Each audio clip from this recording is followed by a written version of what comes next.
அது மட்டுமல்ல, வாய்க்கு வந்ததெல்லாம் பேசுகிறார் எதிர்க்கட்சி தலைவர் பழனிசாமி.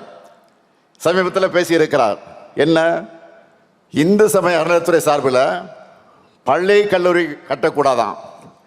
இதுக்கு முன்னாடி பாஜகவுக்கு வெறும் டப்பிங் வாய்ஸ் தான் கொடுத்துக்கிட்டு இருந்தார், பேசிக்கிட்டு இருந்தார். இப்போ பாஜக ஒரிஜினல் வாய்ஸாக பேச ஆரம்பிச்சிட்டார். அறநிலையத்துறை சட்டத்திலேயே கல்லூரி தொடங்க சட்டம் இருக்கு. இது கூட தெரியாம நீங்க எப்படித்தான் முதலமைச்சராக இருந்தீர்களோ எனக்கு புரியல. மறைந்த பெரிய பக்தவத்சலம் காலம் தொடங்கி ஏன் மக்கள் தலைவர் எம்ஜிஆர் அவர்களே முதலமைச்சராக இருந்தபோது பழனி ஆண்டவர் தொழில்நுட்ப கல்லூரியை திறந்திருக்கிறார். அந்த கல்லூரிக்கு கூடுதல் கட்டடத்தை போன முறை நீங்கள் திறந்து வச்சீங்க. அப்போ ஏதாவது மயக்கத்தில் போய் திறந்து வச்சுட்டு வந்தீங்களா? இப்போ நாங்கள் கல்லூரி தொடங்கினா தப்பா? பாஜக தலைவர்களே இந்த மாதிரி கல்லூரி தொடங்கக்கூடாதுன்னு பேசுறது இல்லை. ஆனால் பழனிசாமி மட்டும் பேசுகிறார். இதை பார்த்தா ஒன்று தான் எனக்கு நினைவுக்கு வருது.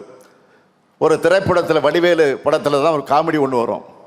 என்னன்னா, கொடுத்த காசுக்கு மேலே என்னமா கூவுறான்னு. அந்த மாதிரி பாஜகக்காரங்களே பேசிட்டு இருக்காங்க.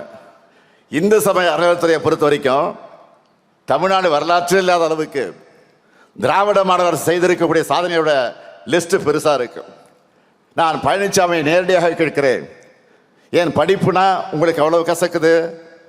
கல்விக்காக உண்மையிலே குரல் எழுப்புகிற மாதிரி இருந்தா கும்பகோணத்தில் நம்முடைய முத்தமிழர் தலைவர் கலைஞருடைய பெயரால் பல்கலைக்கழகம் அமைக்க போகிறோம்னு சட்டமன்றத்தில் சட்டமே ஏற்றி அனுப்பி வச்சோம்.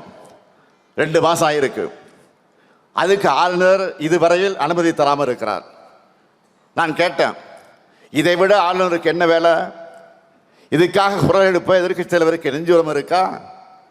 நீங்கள் ஒன்றிய அரசு கிட்ட கேட்டாலும் கேட்காவிட்டாலும் நாங்கள் உறுதியோடு சொல்லுகிறேன், சட்ட ரீதியாக எதிர்கொண்டு கலைஞர் பல்கலைக்கழகத்தை நிச்சயமாக உறுதியாக அமைப்போம்.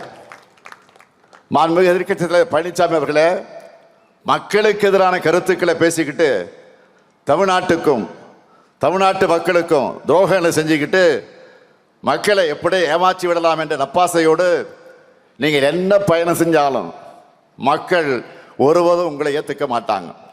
ஏன்னா அதுதான் உங்கள் ட்ராக் ரெக்கார்டு. துரோகங்கள் தான் உங்கள் ஹிஸ்ட்ரி. தமிழ்நாட்டை வஞ்சிக்கிற எதிரிகள் எப்படி வேண்டுமானாலும் வரட்டும், மக்களால் நீங்கள் எங்களோட ஓரணையில் தமிழ்நாடு ஒற்றுமையாக நிற்கணும்.